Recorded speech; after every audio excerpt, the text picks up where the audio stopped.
Bonjour, bonsoir, na bao bazwami na moment pour na kolanda biso ngai kombo na nga Christina pour la première dame maman na Vincent d'or.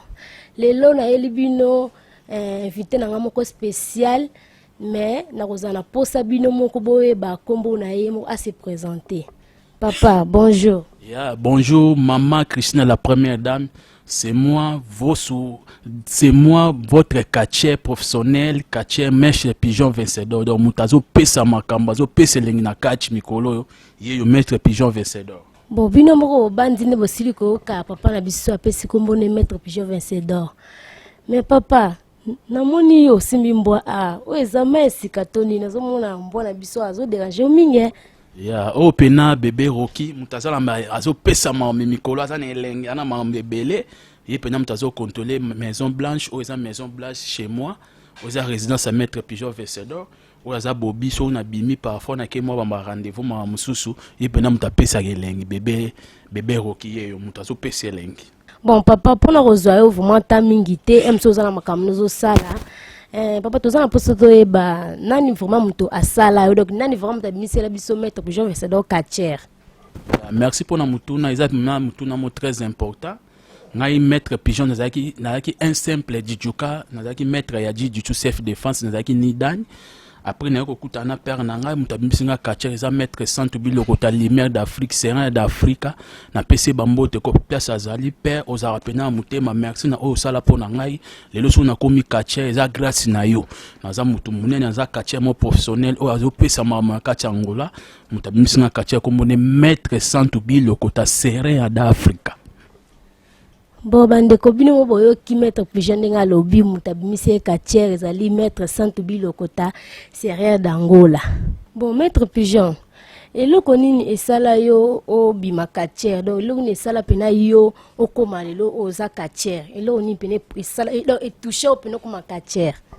Ouais eloko esala nga koma catcher tout premièrement nazaki un sportif na nga sport mingi na commune on na vandaka na bona série na ovana na gal na bumbu na botam pena na bumbu muto na bakundonga botama na bumbu série na kolona na bumbu biso tout presque commune ezara tous les sportifs bazara ba père na biso ba mwimba Texas ba no pisa biso elenga makomba na bakaya ba mabakach ba père na biso ba locomotive qui film avo edingwe moto na ngenge to nazo tale ba pesa nga de ba posa catch tant na osala sport on ba presque ba massa tout bazara ba liter bazara ba nani nga na osala ju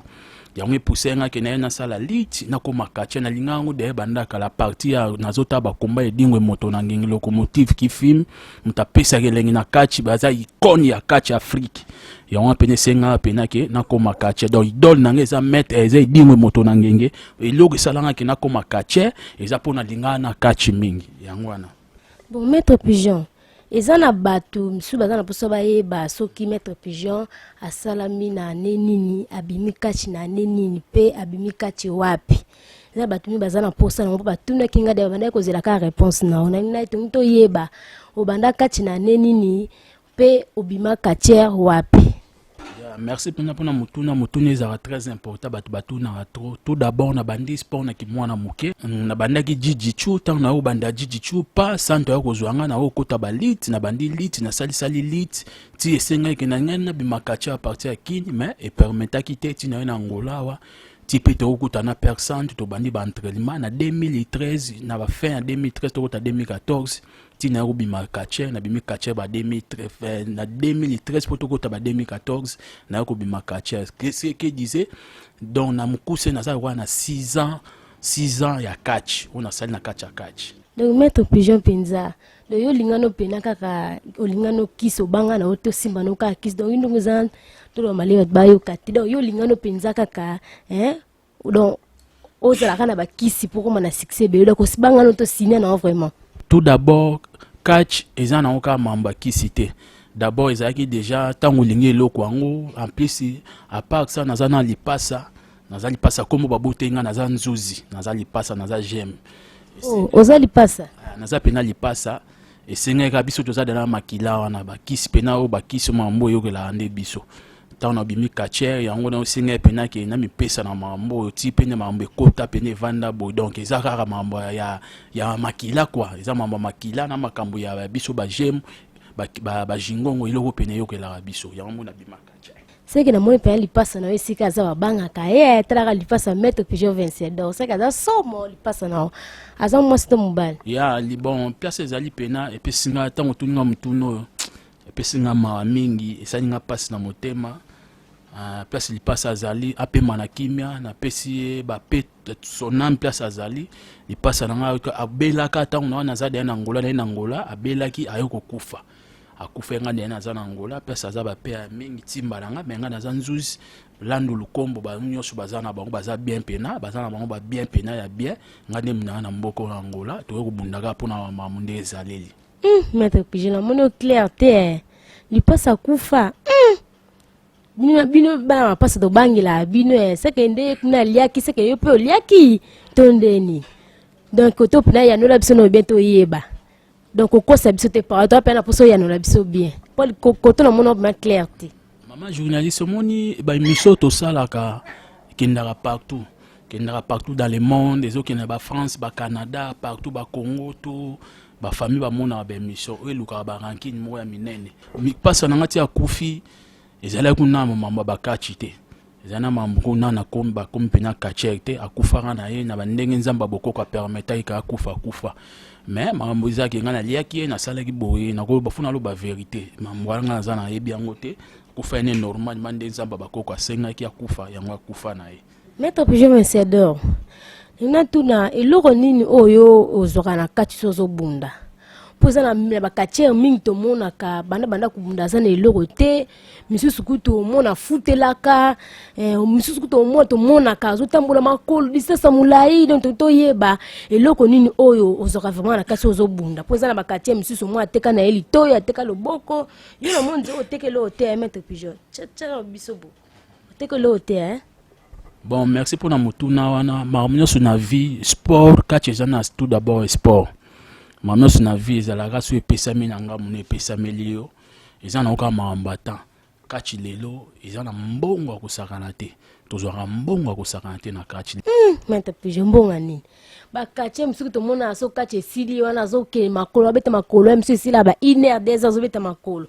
msuku kuto omona donc ndeti Maître Pigeon azongiso na mwa muke dernièrement tote ko kindi bakomba ya divina awa na mona ki bakache msuto kache sili ba msuto azomela ba passe ba whisky na paquet wana mike wana ba jus o ya paquet wana mike bazomela msuto azomela bakuka sans kwanza menga na yebi pena waza kache za boss il fait mela ba whisky ba Johnny Walker ba whisky passeport donc ba whisky à valeur mais ndeni bino ba whisky ba paquet sous ba kache mingi ba lingo mela ba whisky à paquet donc to ba nini ezaka la pauvreté to kache pesa na ngote. Bon merci pour na mutuna wana na ko biso tout d'abord na clarifier yo na vie eza epesa meli moto nyonso te tokoza appeler na sport mona mswaza na A mswaza na B donc tout d'abord comme appelle whisky à sachet comme la kuka 100 kwanza na mabeta koza appeler boss na somi na kuka 100 kwanza donc vie ya moto to yeba te pena mais kache pesa biso vie epesa mbongo epesa nyonso so lelo toza o mona za na résidence ya Maître Pigeon Vencedor na bigo to ya trote résidence yango o mona o to eza catch eza grâce à catch ba bloko tout eza grâce à catch ndi na zabo eza catch donc raf kwa to yango na ba pintara yango ba bongisa bloko mikolo yo ba bongisa raf kwa to eza wana eza mambo catch donc catch epesa vie catch epesa nyonso makambo eza ke wa meliku kasan astambola makolo donc eza ga ndi nzamba bakoka zo pesa la mambo yango bon tout d'abord ngande na zabo Pigeon Vencedor fona zala bien po na sala basalelanga cérémonie na ndenga bien kache sur lelo ba bimisio basalo cérémonie na ndenge bafongoli mutema nde lelo ba campion tovada baza ba maître Yannick Balu bazali po baza déjà ba tumbo kozala bien po basala sur ba cérémonie moko eza pena ya officiel munyosa moni ba bengisi ba papa ba ye yango to kozala bien mais o bazo sala ba cérémonie ba kutu kundulu ya ba CC ba C moi bo mona nezate lelo nga Maître Pigeon Vencedor ye yo libende kangi partout libende nde makambo oboya yo nano koboya place yo la de pachili aza na pese bambota trop place Zombi Toragaza azali na pese bambota trop place président de Lumpalu Gorilla na pese bambota trop donc trois rolobezate donc vie et dépendara moto muso akozana na 10 kwanza muso azana na 20 kwanza muso akozana na 100 kwanza muso azana na 1 million muso azana na 1 million muso azana na 2 millions donc ça dépend ka ba mo papa ils dépend ka ba possibilité ya moto donc ils ont muto aza pauvreté muso pas azana car muso pas azana mbongo ningo osomba karité donc ils dépend ka ndeto to critiquer ba muso te dépend ka na ndenge ya vie ya kadao. Bon, maître Pigeon, dernièrement, Nathalie qui va combattre divine na mona ki mona matebo pa izini. Alors ba isoka zio ko beto mabe, aba pena soka zio ko beto pona na monda catch mutaza lokola ya zate. Donc muto ko beta ya azate. Donc ça ça vraiment sûr que a ko beta la biso maître Pigeon Vincent. Donc pour na za bo na zo banga, pour na za no biso na fana yo est-ce que ebi na ma fana yo na zo banga beta la biso maître Pigeon Vincent. Donc c'est qui n'a bon trop le bezate bon papa ben moni pena qui a la capacité na bon moi on a vraiment pour na roloba moi na za vraiment makasi na ko boya été aza vraiment très en Angola moi na za makasi pour papa na za na fort mais ko beta wana lobby azana mwana moke atika atala o ya roloba o izaya kolo libende moto libende Pigeon Vencedor homme du fer. Vous comprenez koloba na oloba loba sentiment te totika ba sentiment c'est catch olobika pour luka polémique moko boye o azana niveau moi likona azana professionnel aza catcher professionnel o lelo na kangi na monde entier o libat ba otana ba TP ba zo mona muta o mela libenda live ye yo maître Pigeon Vencedor na banzi na émission bo mona ngo ba démonstration o union c'est salama ba combat ya maître Pigeon Vencedor donc petio na place à lobby na zara ba blo mombo ba patrocinador ba na français na bosani ba to bazali ba ya ba zo ba manager ba zo ba combat ba tshepso pena combat amboye papa na ye na mwana no nga sur terrain ya na ba combat mo boto benga ba combat facile combat za facile tango ibi adversaire ndeti papa tala mutu lokwa maboko tomo un grand catcher obiso kutu to landa na bakini donc abeta lemba yino na polate mais mwana wana te stop abeta ya ko ese kao donc yo bangi na openza ete bangi mwana na timbe sa mystique taka abeta maboko tomo atlali se kao donc yo bangi ete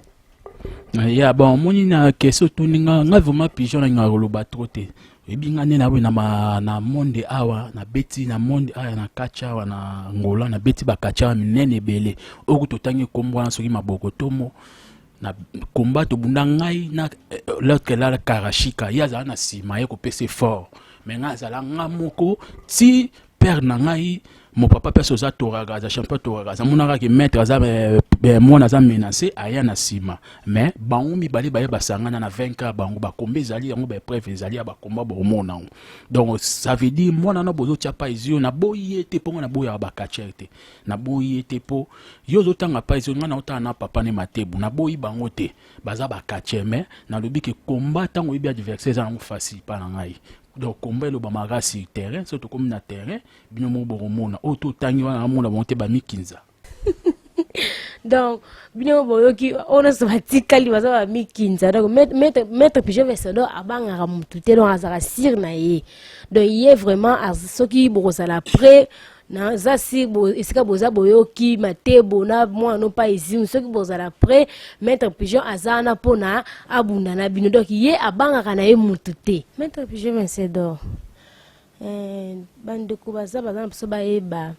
eloko nini oyo zwa comme souvenir makasi na kati souvenir zakate bakar ba mapangu te souvenir pena nini oyo zwa makasi na kati est-ce déjà ozwa ba médaille to déjà ozwa ceinture. Merci vraiment pour na mutuno na banzi bolanda pena ba image ezali ba médaille na uti ozwa ba médaille kala mingi te na za na deux médailles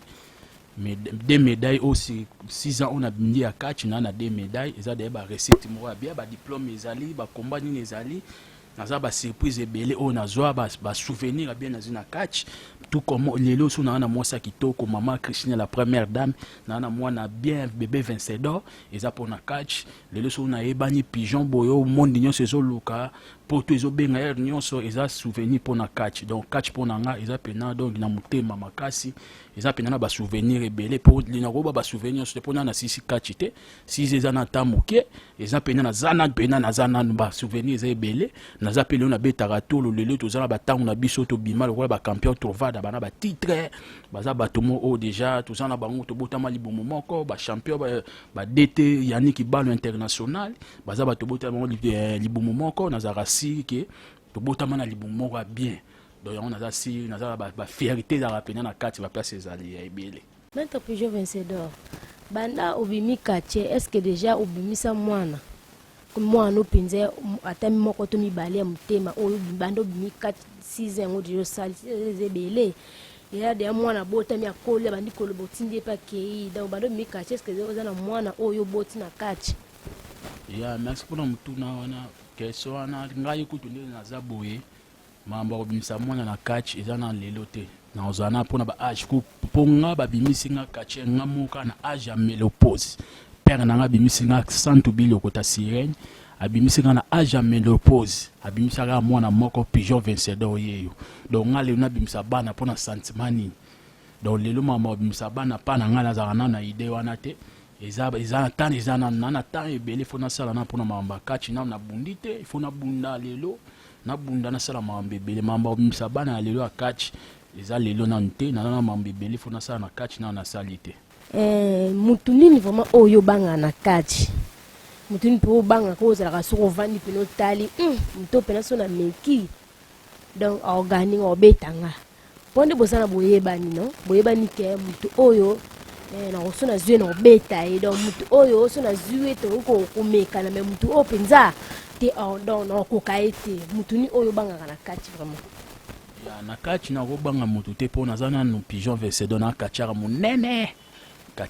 ya mboko Angola na ko banga te bango ndefu ba banga ngai na banga mutu te na catch nga ko banga mutu te bango ndefu ba banga nga kombe sona te Pigeon Vincedor homme de fer donc maman mambo nga na to sana mboko donc elobele loko te faut tala ba question so tuna tina banga mwa mukende ona ko banga mwa muke ezara père na nga toragaza zombi toragaza na père na nga santu biloko tabana ko banga bango na mibale o tu batika le ba mukinza so ko banga bango ubanga déjà zombi de kibambe ubanga déjà mettre toragaza c'est que zara ba tu yo banga ko ba tu da mukuda so kaza moko so ko mibale so zara ba so ko banga déjà kombo no otangi nga na lobi kutu kombo ya mutu mso otangi te na lobi zombi toragaza na maître santu biloko tabatu na koki ko banga bango wana otangi msusu wana na lobi yete na lobi batu na banga mibale zombi toragaza pesa za bambota trop père mon père santu biloko ta sirène d'Afrique pesa za bambota donc maître Pigeon Vincedor a lobby na catch abanga ka mutu te abanga ba père na mibale père ne wabimise catch maître santu biloko ta papa bokilo de moi na pesa bambote siko zali abanga ka maître zobi toragaza donc bato ya banga na catch banda bimaka zaka ba mibale ba so batikali baza maître Pigeon bamukinza bon papa pona kosukisa tant toza na batu na ko pesa bambote et bika ndenge zalaka moi ba salutation sala bien ya na pesi na profiter na pesa mbote pena liboso na pesi mbote pa ya les doyens icônes ya kacha ya Angola na pesi mon père Antonio Vemba o batu babi papa Wemba pesa za bambota trop na pesi pe mère na nga Violeta pesa za bambota trop na pesi pe ba collègue ya ngambo na union bambota trop ba o yanga lokola ba massa ba maître Yannick Balu na pesi ba mbota trop na ye lisusu na pesi ba kache ya ngambo na nga ya club na nga Delta Force na pesi bango ba mbota trop champion toragaza na pesi président na nga Gorilla ba mbote père Ninja Otonov d'Angola wa yebe Otonov d'Angola Nina Zamba ba o tu batika na pesi bango ba mbota trop yo la de sans oublier yo la de Pachtelia na pesi ba mbota trop na pesi mbote na mwasi na nga Christine la première dame na pesi mbote na mwa na nga bébé Vincedor na pesi mbote pa ye moko robiye yo ba fanya so ya poto ba fanya so ya Pigeon Vincedor on pe na bosani bo excuser nga na pesi mbo ba swangati na pesi mbo ba mbota trop place bozali mettre na bino ye bo ba bo meteni bo continuer ka ko soutenir nga wa na posa na nga numéro na nga ya téléphone ezali 00244 930 880 185 00244 930 880 185. Bandeko balandi toko vraiment na suka émission na biso mete biso toko telema. Eza émission bino bozelaki yango yo eza Maître Pigeon TV de Angola. Donc abonnez-vous vraiment massivement émission na biso pene eza chaîne à Sika. Bo s'abonner vraiment et ça la biso bien makasi. Bon nga na pesi ba mbote na ma copine na so balingaka nga ba fan na so balingaka ngai ya bino yo Christine la première dame maman na Vincedor. Na pesi mbote na ma copine nga Jenny Mbumba Armelou, na pesi mbote na ma copine nga Aser Adrien donc bambote na bino sika bozali na lingaka bino ya trop o eza ya bino ya motema. Donc ma copine ma copine nga boleke bele mona notanga bakumba tumse eza te pona o craquer donc la lingaka bino vraiment mingi. Donc émission de télé comme la souka. Merci d'avoir balandi biso toza elongo check. Sans oublier abonner sur Pigeon TV d'Angola YouTube. Donc babloka sika ba WhatsApp ezoya waza mposa ba komba Maître Pigeon ba émission waza mposa ba démonstration makasi abonner ka na chaîne mais chez Pigeon abonner na